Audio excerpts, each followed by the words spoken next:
예수소망교회 주일예배의 말씀은 미가서 5장 2절에서 5절까지의 말씀으로 평강의 왕 예수 그리스도라는 제목으로 말씀을 드립니다. 미가서 5장 2절에서 5절 평강의 왕 예수 그리스도 구약성경 1294쪽 미가서 5장 2절에서 5절 말씀 우리 한 절씩 교독을 하겠습니다. 베들레헴 에브라다야 너는 유다 족속 중에 작을지라도 이스라엘을 다스릴 자가 내게서 내게로 나올 것이라. 그의 근본은 상고에 영원에 있느니라.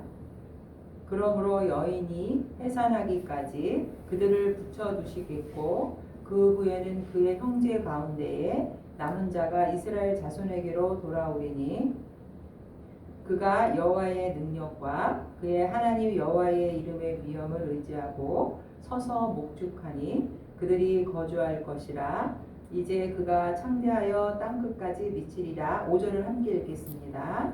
이 사람은 평강이 될 것이라. 아수르 사람이 우리 땅에 들어와서 우리 궁들을 밟을 때에는 우리가 7 목자와 8 군왕을 일으켜 그를 치리니. 아멘. 네. 우리가 이제 이번 주일에 12월 25일이 토요일인데 성탄절이거든요. 네, 성탄주일, 또 대림절 4주라고도 합니다.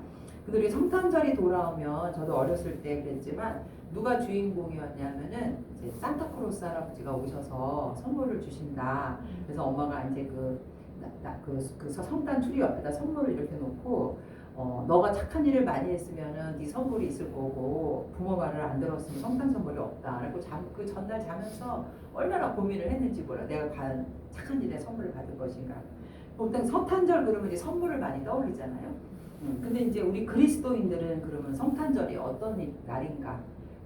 어렸을 때는 그렇다 치더라도 이제 우리가 기독교인이라면 이 성탄절을 이제 앞두고 있을 때 과연 성탄절의 의미가 무엇일까를 한번 생각해보고, 그리고 우리가 예수님을 믿는다는 것이 결국 다른 종교와는 무엇이 다른지 이걸 분명히 알아야 될 것 같아요. 그래서 오늘 이 미가라는 선지자가 이 미가서를 썼는데 이 미가서를 통한 예수님의 모습, 예수님의 탄생 장소를 정확하게 알아맞춘 사람이 바로 미가거든요. 미가가 예수님의 그 탄생 장소를 베들레헴 에브라다야 이렇게 말했는데, 미가가 말한 예수님의 모습은 어떤 모습이고 우리가 성탄절의 의미는 무엇일까를 미가서를 통해서 찾아보고자 합니다. 우선 이거 미가라는 미가서를 지은 미가라는 이름의 미가는 원래 미가야예요. 이름이 미가야인데 줄여서 미가 이렇게 부르는 거거든요. 그리고 이제 이 뜻은 하나님과 같은 이가 누구인가 그런 뜻이에요. 그래서 이제 이 미가가 700년 전에 여기 5장 2절에 예수님의 탄생 지역을 베들레헴 에브라다야, 베들레헴이란 말과 에브라다는 같은 지명이에요. 예수님이 탄생할 장소를 이렇게 예언했는데 700년 전에 최초로 정확하게 예수님의 장소, 태어날 곳을 맞춘 사람이 누구라고요? 미가가 정확하게 장소를 예언한 사람이에요. 그래서 당시에 이미 이 미가가 이렇게 예수님의 탄생 장소를 이제 예언할 당시, 지금 이 당시에 이스라엘 그 배경이 어땠냐면은 이 미가는 700 보통 이 미가가 활동한 그 연대가 735년이거든요. 기원전 735년을 전후로 활동을 했는데 이 당시에는 이제 722년에 북이스라엘이 멸망해요. 그러니까 미가가 활동을 하면서 북이스라엘이 멸망하는 것도 보았고 그 북이스라엘의 멸망도 예언을 했어요. 미가는. 그러니까 모든 걸 다 예언한 거죠. 무엇으로? 성령을 받아서, 하나님의 영을 받아서 다 예언을 했는데 다 그거를 성취된 거예요. 그리고 이스라엘도 722년에 멸망하고, 그리고 이제 남왕국도 701년에 아수르가 또 이렇게 사내립 그 장군이 쳐들어와서 이게 10개 성읍을 다 이렇게 점령해요. 아수르란 나라가. 그것도 예언했거든요. 그것도 맞췄어요. 그리고 586년에 결국 이 남유다가 바벨론에게 멸망하는 거. 그것도 예언했는데 그게 다 이제 이루어지는 거죠. 그래서 이 미가 선지자는 하나님의 심판을 예언한 선지자예요. 이 당시에 이 남유다가 굉장히 그 우상을 숭배하고 이 아수르 나라의 침략을 받고 우상을 숭배하면서 굉장히 피폐한 상태에 있었거든요. 결국 그들이 죄악이 관영하니까 하나님이 어떤 나라를 징계의 도구로 사용하신 거냐면 이제 아수르라는 나라를 통해서 이렇게 침략하게 하신 거예요. 왜? 우상을 숭배하고 사회가 하나님 말씀에 바로 서지를 못하니까 하나님 회개하라고 그 아수르라는 나라를 이렇게 도구로 사용하셨는데 오늘 이 미가서 1장, 2장, 3장, 4장, 5장, 6장, 7장까지 있죠. 7장까지의 내용은 결국은 이 남유다에게 회개하고 돌아오라는 거예요. 우리가 그래서 미가서 3장을 한번 보실래요? 미가서 3장 12절에 보면 그들의 죄악이 써 있어요. 3장 미가서 3장 보면은 3장 11절에 3장 11절에도 보면은 그들의 우두머리들은 뇌물을 위하여 재판하며 그들의 제사장은 싹스를 위하여 교훈하며 그들의 선지자는 돈을 위하여 점을 치면서 또 여호와를 의뢰하여 이르기를 여호와께서 우리 중에 계시지 아니하냐 재앙이 우리에게 임하지 아니하리라 하는도다. 결국 이거는 뭐를 얘기하고 있는 거냐면은 그 당시의 사회상이에요.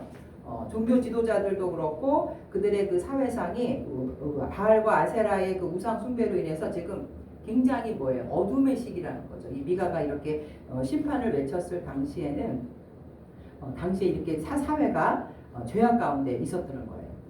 그래서 이제 이 남유다는 3장 12절에 이 이스라엘 남유다 백성들이 포로로 잡혀간다는 것도 나와요. 예루살렘 성전이 이제 586년에 바벨론의 포로가 되는데 12절에 이러므로 너희로 말미암아 시온은 갈아엎은 밭이 되고 예루살렘은 무더기가 되고 성전에 사는 수풀의 높은 곳이 되리라.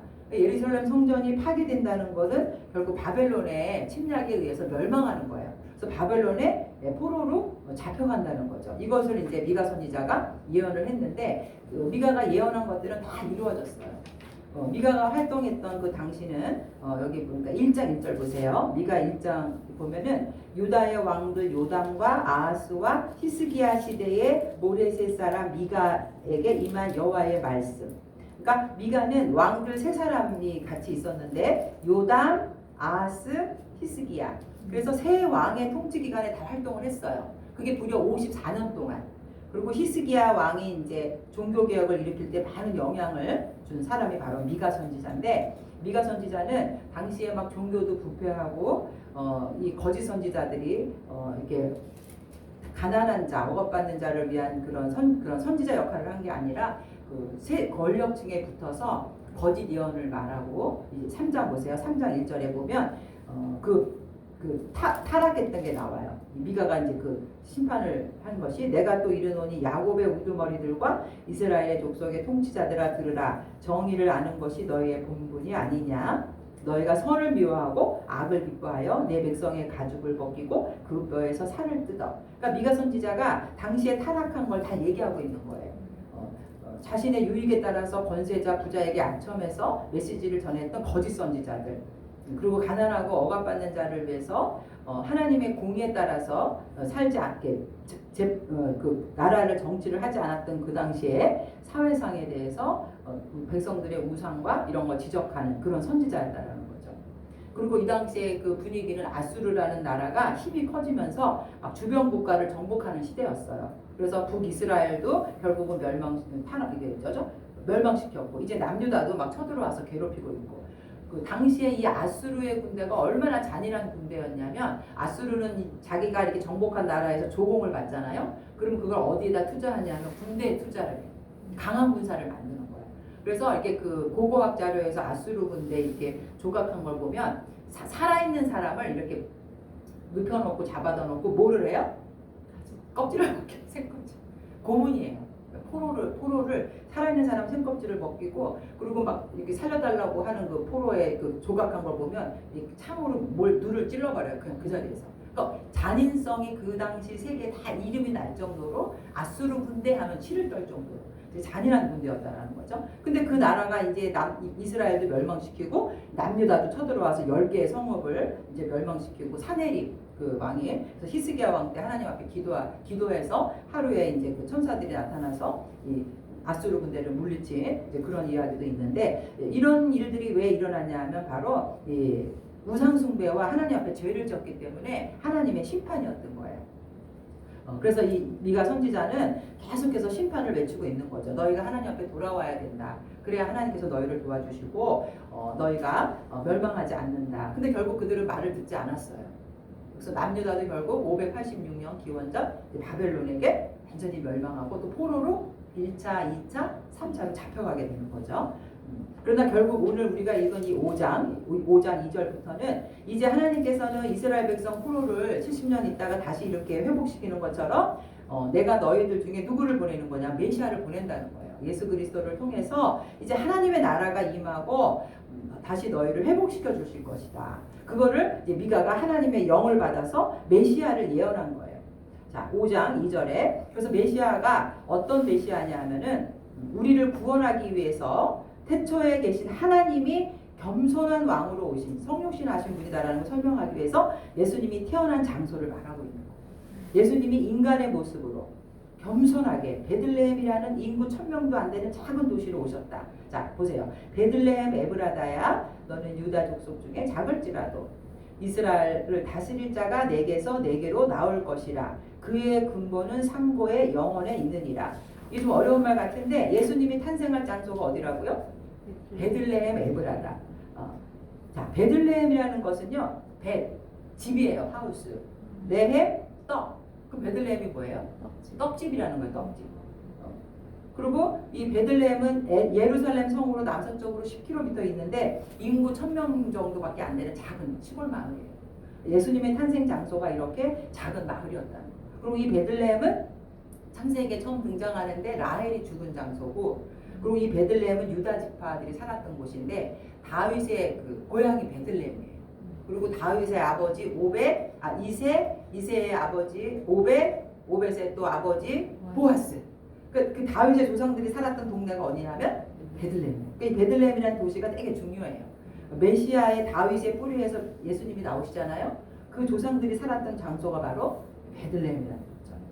그래서 또 우리가 시편 132편에도 보면은 전능자의 성막이 이 에브라다에 있다 예언했거든요. 그러니까 전능자의 성막이라는 건 결국 메시아를 말하는 거예요. 그러니까 이 베들레헴에서부터 누가 나오는 게 예언이 됐냐면 메시아가 나온다는 것이 구약 성경을 통해서 증거가 된 거예요. 그래서 결국은 베들레헴 이 떡집에서 생명의 떡, 예수님이 요한복음에 나는 생명의 떡이다 이랬잖아요. 그러니까 예수님이 그 떡집에서 생명의 떡을 주는 그 메시아가 되셨고, 다윗의 고향에서 또 다윗의 자손으로 예수님이 오셨고, 그러니까 메시아가 탄생했다라는 거죠. 이 베들레헴. 결국 이 베들레헴에서 탄생하셨다는 것도 다윗이 베들레헴에서 기름을 부어서 왕이 됐어요. 그러니까 이 베들레헴이라는 이 지명이 굉장히 중요한 거죠. 그리고 우리가 마태복음 2장 1절에도 보면 동방 박사들이 별을 보고 관측하다가 이제 그 유대인의 왕이 태어난다는 것을 점성술로 알았잖아요. 그래서 이제 예루살렘으로 왔더니 헤롯 대왕이 대제사장과 서기관들을 불러서 그리스도가 어디서 나겠느냐? 그러니까 이제 그 대제사장들과 이 사람들이 알고 있었던 거예요. 미가서 말씀을 인용해가지고 마태복음 2장 6절에 또 유대 땅 베들레헴아 너는 유대 고을 중에서 가장 작지 아니하도다 내게서 한 다스리는 자가 나와서 내 백성 이스라엘의 목자가 되리라 하였음이니이다. 그러니까 미가서에서 예언하기로는 예수님이 어디서 태어난다 그랬냐면 베들레헴에서 태어난다고 했습니다. 이렇게 말을 한 거예요. 대제사장들이. 그래서 동방 박사들이 어디로 갔어요? 베들레헴으로 간 거죠. 아니 예수님이 유대의 왕이 이 예루살렘 이 좋은 성에서 태어날 줄 알고 왔는데 성경에는 또 베들레헴에서 태어난다는 거예요. 그래서 간 거죠. 그런 것처럼 이렇게 분명히 이 당시 사람들도 예수님은 베들레헴에서 태어난다는 걸 다 알고 있었다는 거죠. 구약에서 예언한데도. 그래서 결국 이 작은 이 예루살렘 이 성전에서 태어난 게 아니라 작은 시골 마을 베들레헴에서 태어난 것은 결국 구약에서 예언한 메시아의 장소였고, 그리고 하나님은 이렇게 사람의 어떤 화려하게 보이는 이런 인간의 어떤 그런 위대함을 통해서 이루어지는 것이 아니라 아주 작은 도시, 보잘것 없어도 하나님의 능력으로 거기서 태어나게 하시는 거예요. 그러니까 인간이 어떤 공로로 구원을 얻는 것이 아니죠. 예수님을 믿음으로 이제 구원을 받는다는 거예요. 그러니까 전적으로 하나님의 은혜라는 거예요. 그래서 바울이 이 비밀을 알고 있어가지고 고린도전서 1장 27절에 하나님은 세상에 미련한 것들을 택하사 지혜 있는 자들을 부끄럽게 하시고 세상에 약한 것들을 택하사 강한 것들을 부끄러워. 하나님은 돌들로도 아브라함의 자손이 될 수 있게 하시는 거예요. 우리가 세상적인 가치관으로는 좀 높은 사람이 되어야 되고 돈도 많이 벌어야 되고 뭔가 어떤 공로가 있어야 되고 그런 것처럼 생각하지만 하나님이 보실 때는 자꾸 못할 것이 없어도 그 속에 하나님의 역사가 일어날 수 있다는 거예요. 그래서 그 유대인들은 이걸 안 믿었어요. 어떻게 시골 마을 베들레헴 목수의 아들이 예수가 메시아가 될 수 있을까? 유대인들은 메시아를 기다려 왔는데도 불구하고 예수님을 알아보지 못했죠. 그래서 이사야 9장 7절에 보면 그 정사와 평강의 더함이 무궁하며 또 다윗의 왕자와 그의 나라에 군림하여 그 나라를 굳게 세우고 지금 이후로 영원히 정의와 공의로 그것을 보존하실 것이라. 시편 이사야 9장 7절에는 이제 이 예수님이 어떤 분이냐, 평강의 왕으로 오신다라는 것이 바로 아주 그 이스라엘 나라를 회복시키시고 이방 나라를 쳐부수고 그걸로 알았던 거예요. 이 이스라엘 백성들은 메시아로 막 삐까뻔쩍하게 와가지고 자기 이 이스라엘 나라를 그 로마에서 해방시켜주고 온전하게 다 세우실 거를 그렇게 생각했던 거죠. 그래서 그 목수의 아들을 인정할 수가 없었어요. 나귀 새끼를 타고 예루살렘 성에 들어오는 예수가 메시아다? 그렇게 생각을 할 수 없었던 거죠. 그래서 거절한 거예요.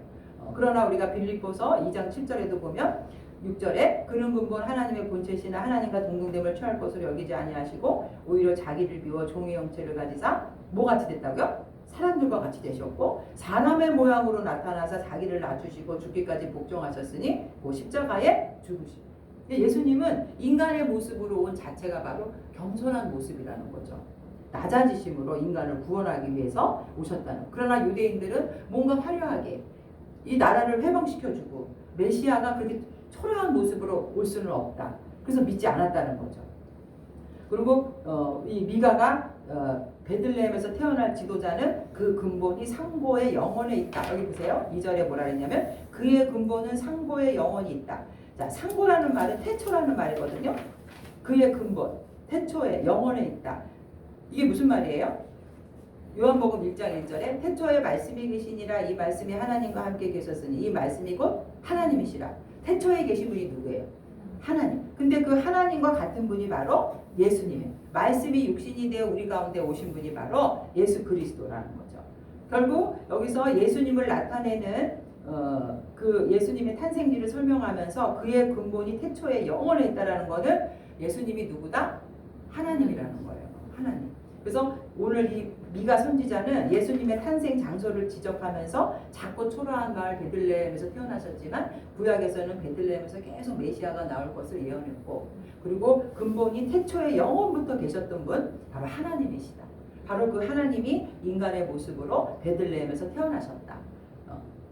성육신으로 인간의 모습으로 오신 분이 바로 예수 그리스도 우리를 구원시킬 분이라는 거. 그걸 여기서 설명하고 있는 거예요. 또 두 번째는 예수님이 어떤 분을 설명하고 있냐면 3절 보세요. 여인이 해산하기까지 그들을 붙여두시겠고 그 후에는 그의 형제 가운데에 남은 자가 이스라엘 자손에게 돌아오리니 4절 그가 여호와의 능력과 그의 하나님 여호와의 이름의 위엄을 의지하고 서서 목축하니 그들이 거주할 것이라. 이제 그가 창대하여 땅끝까지 미치리라.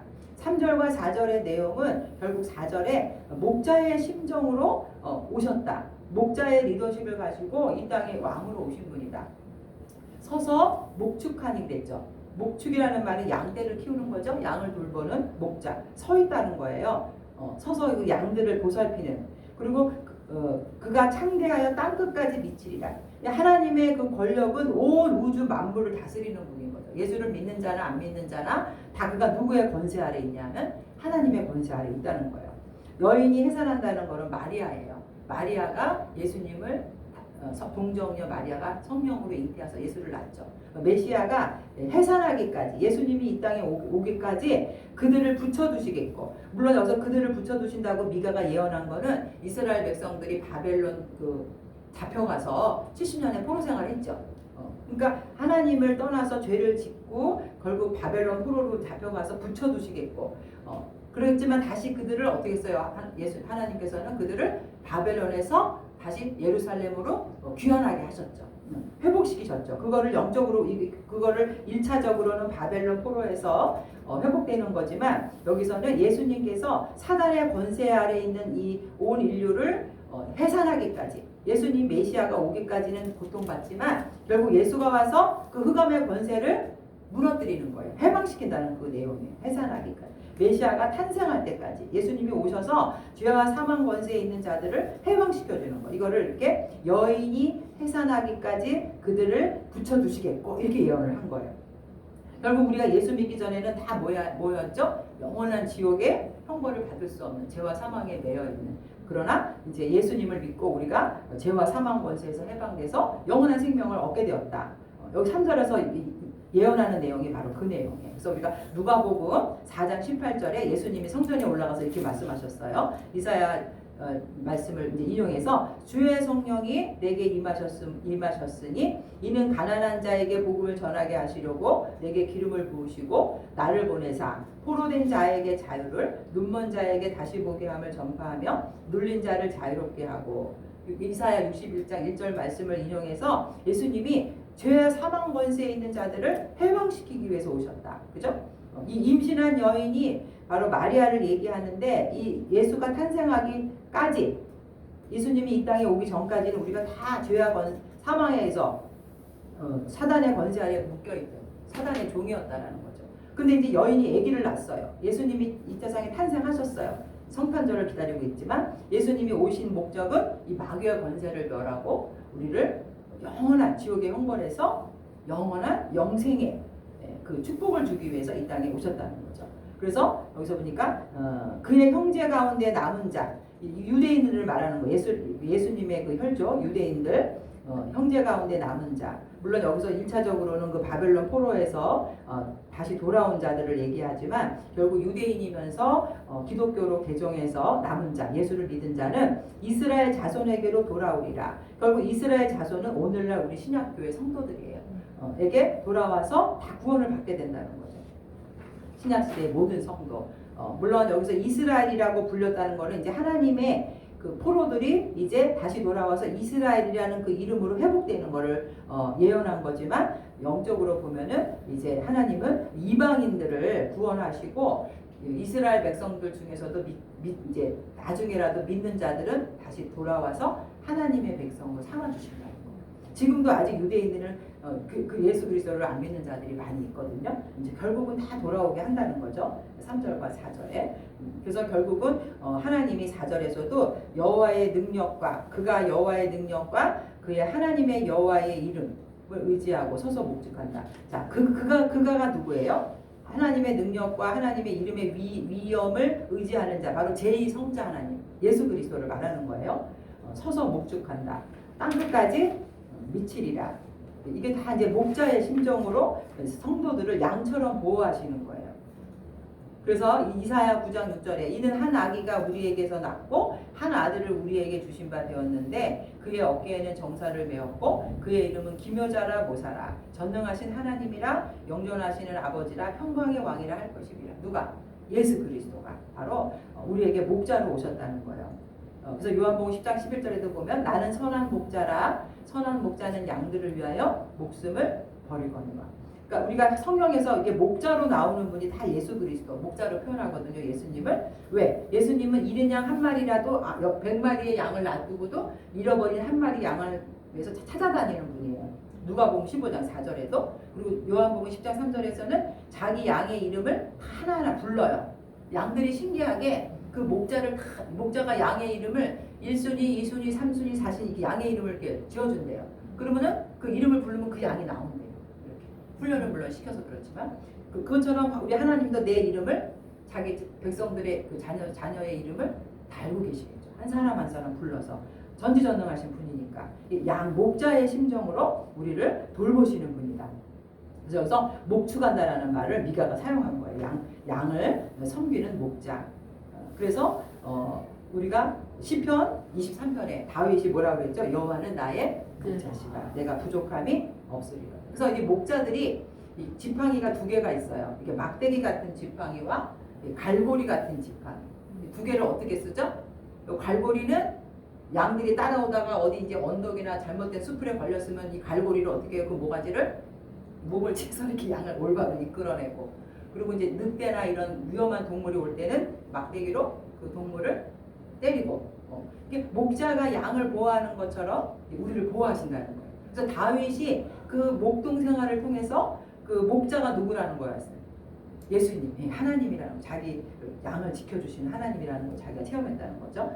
이런 것처럼 우리 예수님은 우리를 괴롭히는 마귀, 여기 이제 아수르로 표현을 내고 있어요. 표현 5절에 보면 이 사람은 평강이 될 것이라 아수르 사람이 우리 땅에 들어와서 우리 궁들을 밟을 때, 아수르란 나라가 이스라엘을 멸망시키고 남유다에 쳐들어왔던 이런 걸 예언을 하면서 결국 이 아수르는 사단을 말하는 거예요. 우리 성도들을 괴롭히는. 이거를 누가 무찔러 주냐면은 바로 예수님이 그 짐승들을 양을 보호하듯이 양을 보호하기 위해서 싸우듯이 우리를 도와주시는 거죠. 목자가 되셔서 성도들을 보호해 주시는 거예요. 그래서 5절에 보면 이거는 이제 세 번째인데 평강의 왕으로 오셨다. 양들을 이렇게 목자의 리더십으로 이렇게 다스리시고, 그리고 그 목자의 심령으로 양떼들을 보호하시지만 이제 마지막으로는 평강의 왕으로 오셨다. 자, 예수님이 목자로 오셨다라는 거는 그 누가복음의 2장에 천사들이 나타나서 누구에게 제일 먼저 나타났죠? 양치기에게 나타나서 누가복음 2장 8절에 보니까 그 지역의 목자들이 밤에 밖에서 자기 양떼를 지키더니 주의 사자가 곁에 서고 주의 영광이 그들을 두루비추며 크게 무서워하는지라. 천사가 이르되 무서워하지 말라. 보라 내가 온 백성에게 미칠 큰 기쁨의 좋은 소식을 너희에게 전하노라. 왜 하필 많은 뭐 돈도 많고 권력도 있고 그 궁 안에 여러 사람 귀중한 신분을 가진 사람이 있었는데 누구에게 제일 먼저 나타났다고요? 동방의 양치기들. 그게 왜 그럴까? 양치기들은 양떼를 하나하나 이렇게 양육하면서 목자의 심정을 갖고 있는 사람들이죠. 또 가난했죠. 그러니까 예수님이 그렇게 예수님의 기쁜 소식을 목자들에게 알려주신 것도 다 이유가 있을 거예요. 예수님이 바로 목자로 오셨거든요. 우리 양들을 보호하는 거. 그렇게 우리가 가난한 그 목자들에게 나타나신 것은 바로 이 목자들이 목자의 심정을 잘 알고 있습니다. 또 가난하고 어렵고 힘든 자들과 함께 하시는 주님을 나타내기 위해서. 그리고 오늘 5절은 바로 평강이라. 이 사람은 평강이라. 이거는 바로 히브리어 원본에 보면 그는 평강이라 이 뜻이거든요. 누가? 예수 그리스도가 바로 평강이라는 거예요. 평강이라는 말. 이사야 9장 6절에도 영존하시는 아버지라 평강의 왕이라 할 것입니다. 이 평강이라는 단어는 전쟁이 없는 상태를 1차적으로는 얘기해요. 분쟁이 없고 평온한 상태. 근데 더 여기서 나아가면은 이 평강이라는 단어가 인간이 하나님과의 원수지간, 죄로 인해서 막혔던 원수였는데 예수님이 우리의 화목제물로 오셔서 하나님과 인간을 화평의 관계로 만들어 주셨다. 관계 회복을 평강이라고 말을 하는 거예요.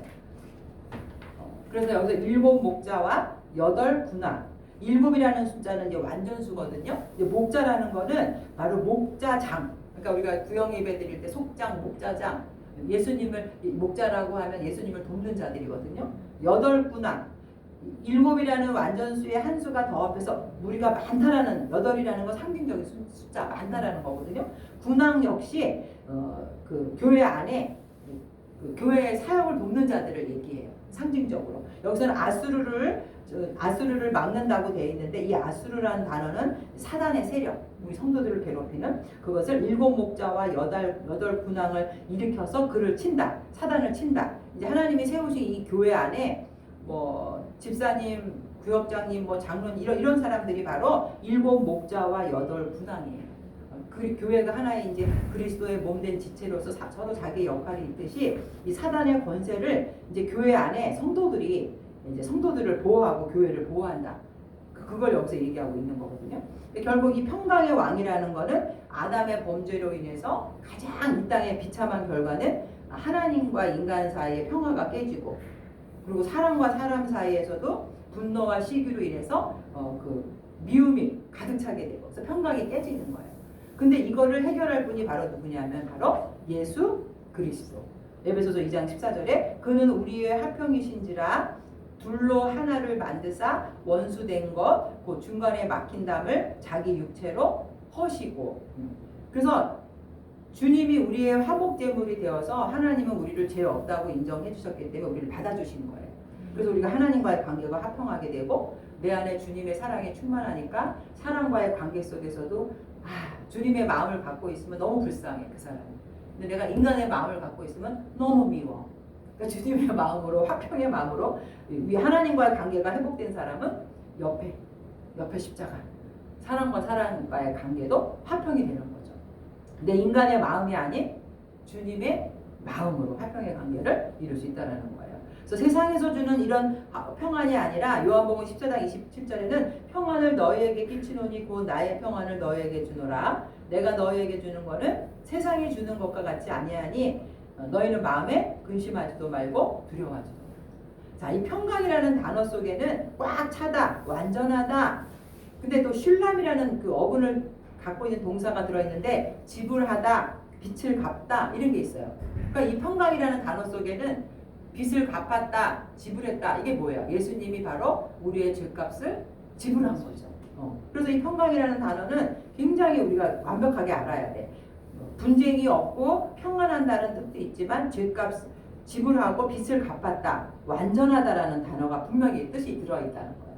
우리가 아무리 이 세상에 뭐 돈이 많고 모든 걸 다 갖고 있어도요, 마음 가운데 평강은 그게 우리를 평강하게 할 수가 없어요.